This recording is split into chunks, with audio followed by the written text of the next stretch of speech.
Tuhan bersamamu.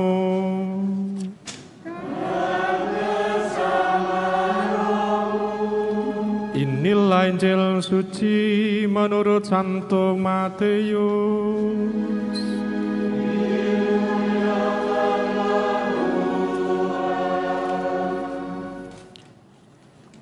Dalam khotbah di bukit, Yesus mengajar murid-muridnya, katanya, jika hidup keagamaanmu tidak lebih benar daripada hidup keagamaan para ahli Taurat dan orang-orang Farisi, kamu tidak akan masuk ke dalam kerajaan surga.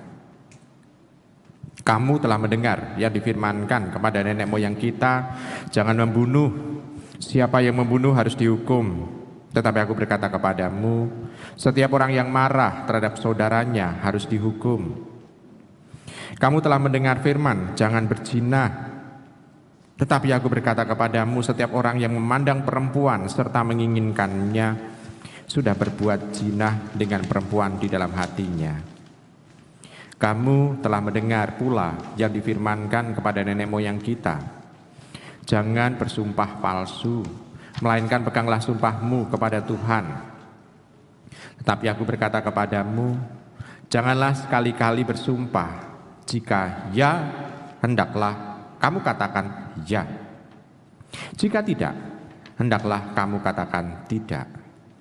Apa yang lebih daripada itu berasal dari si jahat. Demikianlah sabda Tuhan.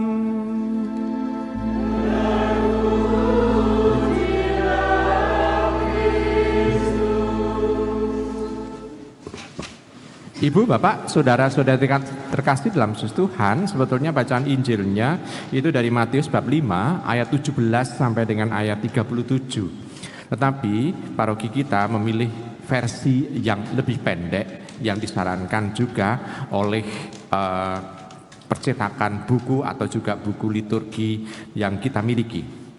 Di sana ada versi yang pendek yang kita dengar tadi, tapi versi panjangnya itu dari ayat 17 sampai dengan ayat 37, jadi ada 21 ayat. Nah, Ibu Bapak, saudara terkasih, di sana mau diungkapkan bahwa Tuhan itu tidak mau melenyapkan 1 yuta hukum Taurat. 1 yuta itu 1 titik pun itu tidak akan dihilangkan dari hukum Taurat, tetapi Tuhan menjadi penggenapan dari hukum Taurat itu. Sebetulnya konteksnya adalah itu. Lalu yang diungkap dalam bacaan Injil itu ada 3 hukum. Pertama, jangan membunuh. Yang kedua, jangan berzina. Dan yang ketiga adalah jangan bersumpah palsu. Karena seringkali justru ini itu yang menjadi semacam dihilangkan. Orang sadar, misalnya ambil contoh, jangan membunuh. Itu kan sesuatu yang sudah dituliskan, bahkan itu menjadi salah satu dari 10 perintah Allah. Tetapi memang tidak diungkapkan di sana. Jangan berbuat aborsi, itu kan tidak ada. Tetapi sebetulnya kalau kita merujuk seperti itu, bukan pertama-tama tindakan membunuh, menggorok orang atau menggantung orang atau apa gitu ya, yang membuat nyawa orang hilang, tetapi juga motivasi di dalamnya. Itu apa? Itu kan seringkali justru yang tidak tergali. Bahkan orang seringkali untuk menutupinya dengan mengatakan bahwa dia hanya membela diri. Kalau ditanya membela diri dari apa? Tetapi yang jelas adalah 3 perintah yang utama, jangan membunuh, jangan berzina, dan jangan bersumpah palsu ini yang seringkali justru itu yang menjadi sumber untuk tindakan orang tidak nyaman di dalam hidup. Jangan membunuh. Bahkan dikatakan oleh Tuhan itu lebih tegas lagi. Setiap orang yang marah terhadap saudaranya justru harus dihukum.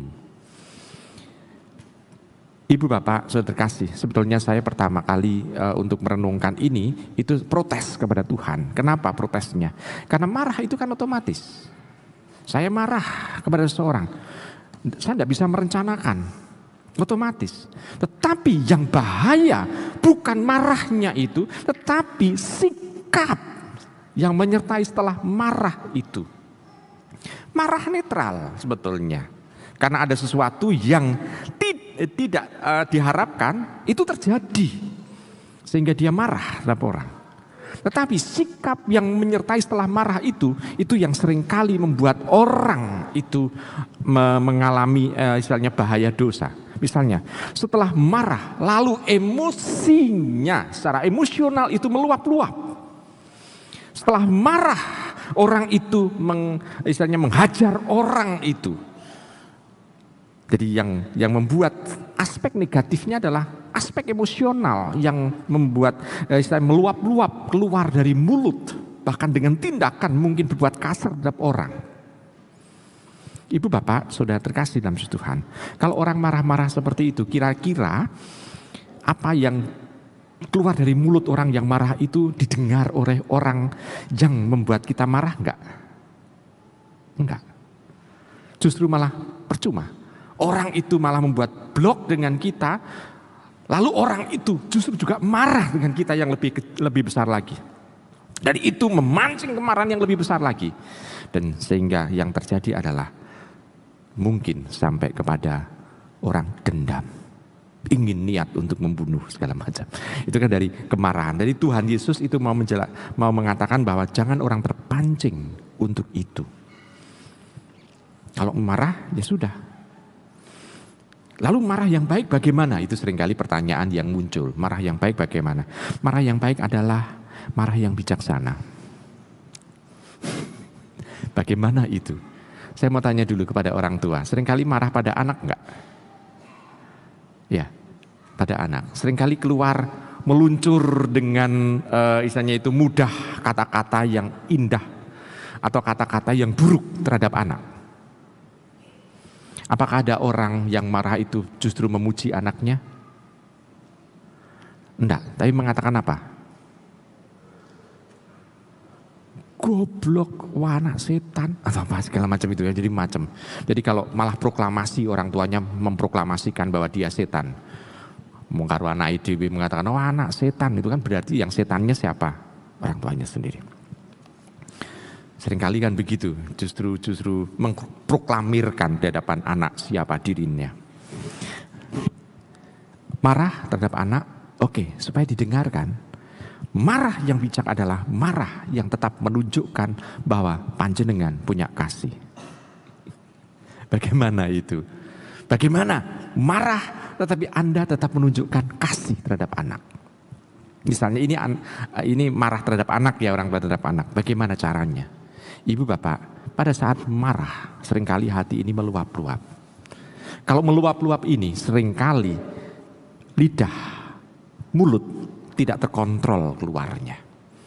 Maka seringkali orang tanpa sadar itu ngomong yang jelek negatif terhadap orang yang membuat kita marah. Maka pada saat itu lebih baik diam. Lalu setelah itu baru kita akan ngomong terhadap anak.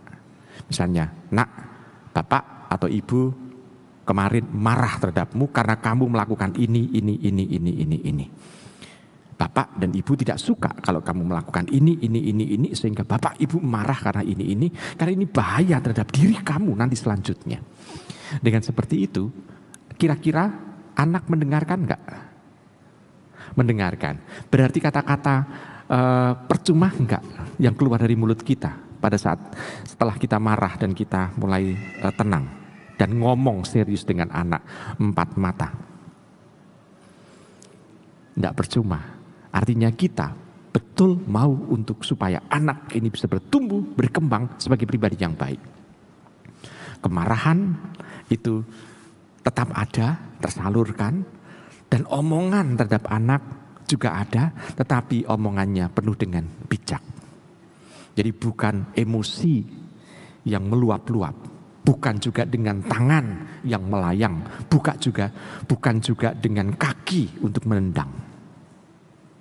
Nah, ibu bapak, saudara terkasih, orang seringkali saling membunuh karena aspek itu. Jadi akarnya itu harus digarap. Nah, lalu yang kedua dikatakan jangan berzina. Jangan berzina ini, kata jinah ini sesuatu yang juga ditulis dalam 10 perintah Allah. Saya mau tanya dulu kepada panjenengan, 10 perintah Allah nomor 6 isinya apa? Nomor 6. 10 perintah Allah nomor 6. Apalah?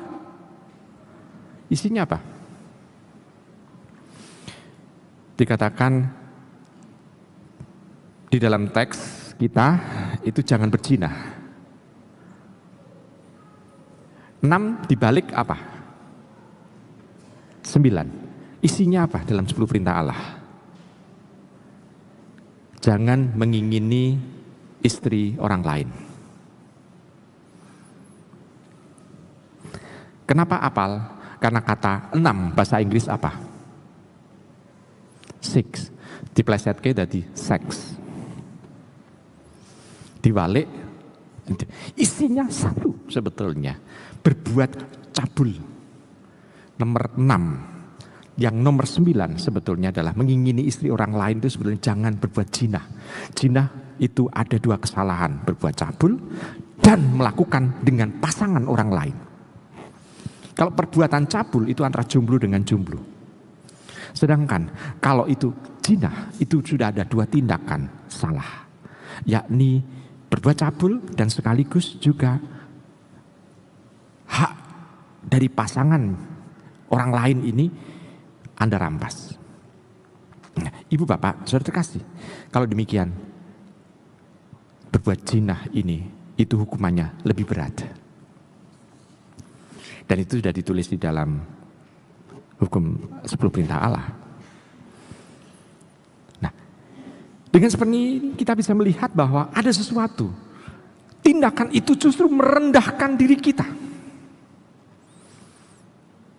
Merendahkannya gimana? Ya karena merendahkannya karena begini Ibu Bapak. Orang yang tadinya itu memperlihatkan hubungan antara suami istri dengan berhubungan persetubuhan itu adalah hubungan yang suci. Yang suci kenapa? Karena ini adalah sebetulnya orang itu dilibatkan menjadi, istilahnya itu kalau itu dia lakukan oleh suami istri, penyempurnaan relasi cinta antara suami dan istri itu sekaligus juga Allah menginginkan orang terlibat dengan Allah sang pencipta yang akhirnya dengan tindakan itu orang ini dilibatkan untuk menghasilkan generasi-generasi muda yang dilahirkan oleh pasangan tersebut. Bukankah ini adalah tindakan yang suci? Nah sekarang kalau itu dilakukan oleh orang yang katanya saling mencinta, saling menyempurnakan atau saling merusak. Ingat, pasangan ini adalah orang yang dicintai, bukan objek seks. Ini harus kasar ini berarti ngomongnya. Walaupun saya maaf kepada anak-anak, tolong kalau pas ngomong seperti itu, telinga anak-anak ditutup. Tolong. Supaya paling tidak kita bisa mengetahui bahwa ini loh, bahwa pasangan ini adalah itu. Anak juga bangga kalau orang tua itu akrab erat. Kita mau tanya kepada anak yang ada di depan mimbar, ada 2. Nak, do, le gitu ya, ada 2 paling wakil laki-laki perempuan ya, do, le gitu ya. Kalau kamu melihat papi mamimu itu pelukan, seneng nggak? Seneng kamu, do, kamu le? Seneng nggak? Seneng atau cemburu? Seneng, baik. Kita bisa melihat ternyata kedekatan orang tua yang diperlihatkan di depan anak itu menyenangkan dan membanggakan anak. Dan ini harus dipertahankan. Kenapa? Karena Anda mencintai anak Anda itu modalnya adalah mencintai pasangan terlebih dahulu. Jadi modalnya Anda sudah punya pengalaman mencintai orang tua dari anak Anda, yaitu pasangan Anda. Nah, ini sebetulnya sesuatu. Jadi Tuhan menginginkan bahwa orang itu mempunyai martabat yang tinggi. Lalu juga orang itu mau dipisahkan, dibedakan dengan yang namanya hewan. Kalau hewan apa saja itu boleh saling tabrak kan. Anjing pun itu juga kadang-kala tidak memikirkan inces segala macam kan. Binatang-binatang yang lain juga tidak memikirkan itu. Tetapi manusia melakukan itu harus dengan bermartabat. Karena anjing, kucing melakukan itu di mana tempat bisa saja. Karena mereka tidak mempunyai baju. Tapi kalau manusia pakai baju supaya dalam melakukan hal itu bermartabat. Nah, ibu bapak, saudara terkasih dalam Tuhan. Ini kenapa dilakukan seperti itu. Lalu yang ketiga, kita bisa melihat jangan bersumpah palsu. Kenapa? Bersumpah palsu seringkali justru menjadi alasan bagi orang itu untuk bisa melegalkan apa yang menjadi kehendaknya. Dia ingin menjadi pimpinan, dia ingin menjabat sesuatu, dia harus disumpah. Tetapi justru kenyataannya seringkali itu kebalikannya. Maka seringkali yang terjadi, ibu bapak, ada dalam guyonan, dalam stand up itu, syarat untuk menjadi koruptor adalah orang itu harus menjadi pejabat. Dan pejabat itu kan disumpah. Kan jarang ada kan biasanya kalau pejabat kan disebut pembesar, pengecilnya tidak ada sih. Tapi seringkali dalam guyonan kan seperti itu. Oh, syarat untuk menjadi koruptor adalah orang itu harus menjadi pejabat. Itu pun juga pejabat yang konangan korupsi disebut koruptor. Kalau yang tidak konangan ya tetap saja menjadi pejabat. Seringkali begitu. Dan saya mengatakan kenapa pejabat? Karena pejabat adalah yang disumpah. Tetapi dia justru melakukan sumpah itu seolah-olah menjadi sumpah serapah. Sembarangan dia mengatakan itu, tetapi dia melakukan demi untuk tujuan pribadinya. Nah, Tuhan secara khusus mengatakan jangan bersumpah. Lebih baik tanggung jawab dan konsekuen dengan apa yang sudah harus kita lakukan. Kalau ya katakan ya, kalau tidak katakan tidak. Dengan seperti itu untuk memperlihatkan bahwa apa yang diomongkan ini benar. Kalau sumpah palsu untuk memperlihatkan bahwa diri orang itu adalah Gatot Kaca itu. Gagal total, kokean cocot gitu ya. Itu yang sering terjadi. Maka ibu, bapak, saudara-saudari yang terkasih dalam Yesus Tuhan. Tuhan menginginkan orang Kristiani, pengikutnya orang Kristen ini, kita sendiri orang Katolik juga menjadi pengikut Tuhan, itu harus memperlihatkan kualitas hidupnya. Apa yang diomongkan, apa yang diniatkan ini juga kita wujudkan dengan bermartabat. Kalau bermartabat, maka di sana mau diungkapkan adalah kualitas bahwa Tuhan layak untuk hidup di hati orang tersebut. Jadi untuk melihatkan kalau orang itu baik, orang itu saleh, orang itu bijak, ini menandakan bahwa Allah itu ada di sana. Ya, ini tantangan juga bagi orang-orang yang disebut dengan pini sepuh. Pini sepuh, orang yang disebut pini sepuh karena rambutnya sudah banyak disepuh oleh Tuhan menjadi perak. Betul? Rambut perak yang keluar dari kepala untuk mereka yang sudah tua itu kan disebut seolah-olah disepuh gitu ya oleh Tuhan. Maka disebut ini pini sepuh. Kenapa kok rambutnya perak, warna putih yang cemerlang? Bukan putih tembok. Kenapa putihnya cemerlang? Kenapa? Tahu sebabnya?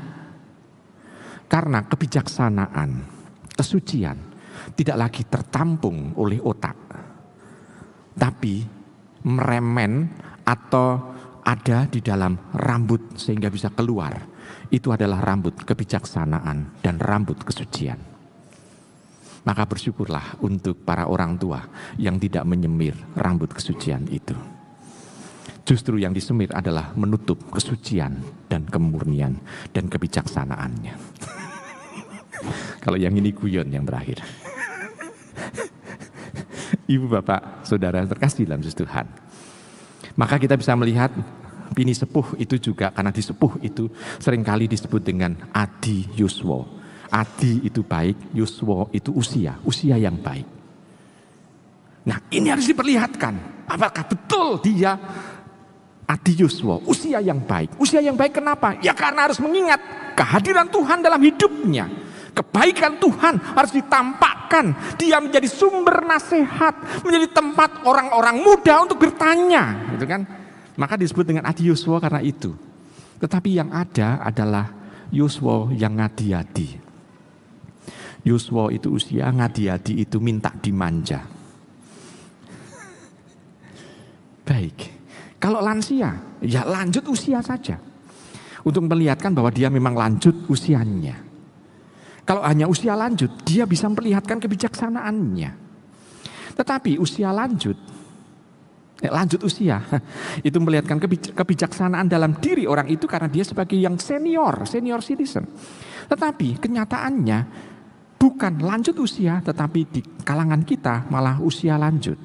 Usia lanjut itu disingkat apa? Usia lanjut. Apa? Sialan. Nah, identitas kita yang mana itu loh ya. Maka di sini kita bisa melihat bahwa orang yang sudah sepuh, orang yang adioswa, orang yang lanjut usia ini harus memperlihatkan kualitas hidupnya bahwa dia sebagai senior dari para junior yang ada di dalam hidup ini. Nah, maka agak berat juga pada waktu saya mengalami tahbisan adalah saya masih muda tapi harus dipanggil dengan sebutan Romo. Ini yang paling sulit juga. Kenapa? Karena saya dituakan. Kalau dituakan saya harus bisa menjadi teladan. Kalau menjadi teladan itu berarti hidup saya ini harus bisa memperlihatkan kualitas yang baik. Ini yang sulit.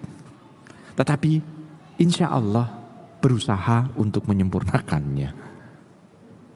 Maka saya harus menyesuaikan antara apa yang saya omongkan dengan apa yang saya lakukan. Maka langkah pertama yang saya harus lakukan adalah apa? Saya khotbah apa di sana, maka saya harus melakukan itu. Tidak seperti gajah di blangkoni, iso kocah ora iso nglakoni gitu ya. Tapi untungnya itu romonya pakai udeng, bukan pakai blangkon. Ibu bapak, saudara terkasih dalam Tuhan. Maka Tuhan itu mengharapkan kita sebagai orang Kristiani itu senantiasa tidak lalu mengatakan bahwa kehadiran Kristus di masa yang baru ini berarti menghapuskan hukum lama. Tidak. Namun orang harus jeli. Kenapa hukum yang lama itu menjadi tertulis? Karena ada sesuatu yang mau dipertahankan, yakni nilai. Maka kita harus juga melakukan dan mengandalkan nilai itu, memperlihatkan nilai itu dalam kehidupan kita yang nyata. Saya kira relasi kita dengan Tuhan itu yang membuat kita itu mampu untuk bisa melakukannya dengan penuh konsekuen. Saya percaya dan saya yakin bahwa umat di Semarang Indah ini adalah umat yang bisa menyempurnakan hukum, tidak menjadi kaku, tetapi hukum itu bisa dilihat dan bisa dirasakan oleh generasi-generasi muda di rumah kita masing-masing, sehingga memperlihatkan dalam hukum itu Allah mencintai kita. Selamat merenungkan.